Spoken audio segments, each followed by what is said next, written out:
നമസ്കാരം, ഞാൻ doctor Anagha. Amala multi speciality hospital ഇരിട്ടിയിലെ പീഡിയാട്രീഷ്യനാണ്. അപ്പം ഞാൻ ഇന്ന് നിങ്ങളടുത്ത് സംസാരിക്കാൻ പോകുന്നത് മംസ് അഥവാ മുണ്ടിവീക്കത്തിനെ കുറിച്ചാണ്. നമ്മുടെ നാട്ടിൽ ഈ അടുത്ത കാലത്തായിട്ട് ഒരുപാടധികം റിപ്പോർട്ട് ചെയ്യപ്പെട്ട ഒരു അസുഖമാണ് മംസ്. നമ്മുടെ ഉമിനീർ ഗ്രന്ഥിയായ പരോട്ടിഡ് ഗ്ലാൻഡിനെ ബാധിക്കുന്ന ഒരു വൈറൽ ഇൻഫെക്ഷൻ ആണ് മംസ്. ഇതെങ്ങനെയാ പകരുന്നത് എന്ന് വെച്ചാൽ, നമ്മൾ തുമ്മുകയോ ചുമക്കുകയൊക്കെ ചെയ്യുമ്പോൾ തെറിക്കുന്ന ഡ്രോപ്ലെറ്റ്സ് വഴിയാണ് ഒരാളിൽ നിന്ന് മറ്റൊരാളിലേക്ക് ഇത് പകരുന്നത്. ഇതിന്റെ രോഗലക്ഷണങ്ങൾ ചെറിയ കുട്ടികളിൽ ആദ്യത്തെ 1-2 ദിവസം പനിയായിട്ടൊക്കെ വന്ന് അത് കഴിയുമ്പോൾ നമ്മുടെ ചെവിയുടെ താഴെ ഈ ഒരു റീജിയനിലായിട്ട് ഒരു ചെറിയ മുഴ പോലെയോ ഒരു സ്വെല്ലിങ് പോലെയൊക്കെ ആയിട്ടായിരിക്കും വരിക.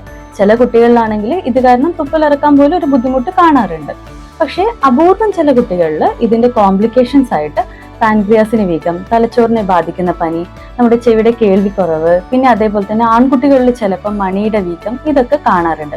പക്ഷേ എന്തൊക്കെ തന്നെ ആയാലും ഇതൊരു വാക്സിൻ പ്രിവെന്റബിൾ ഡിസീസ് ആണ്. അതായത് കുട്ടികൾക്ക് കൊടുക്കുന്ന പ്രതിരോധ കുത്തിവെപ്പിലൂടെ നമുക്കിതിനെ തടയാൻ സാധിക്കും. പക്ഷേ ഈ വാക്സിൻ ഇപ്പം ഗവൺമെന്റ് ഹോസ്പിറ്റലുകളിൽ കൊടുത്തു തുടങ്ങിയിട്ടില്ല. പ്രൈവറ്റ് ഹോസ്പിറ്റലുകളിലാണെങ്കിൽ 2 ഡോസുകളായിട്ട്, അതായത് കുട്ടിക്ക് 9ാമത്തെ മാസമാകുമ്പോൾ ഫസ്റ്റ് ഡോസും 15ാമത്തെ മാസമാകുമ്പോൾ സെക്കൻഡ് ഡോസും, അത് MMR എന്ന വാക്സിൻ മുഖേന നമ്മൾ കൊടുക്കുന്നുണ്ട്. അപ്പോൾ ഇത്രയൊക്കെ പറഞ്ഞതിലൂടെ നിങ്ങൾക്ക് മുണ്ടിവീക്കത്തിനെ കുറിച്ച് ഏതാണ്ടൊരു ധാരണയായെന്ന് വിചാരിക്കുന്നു. നന്ദി.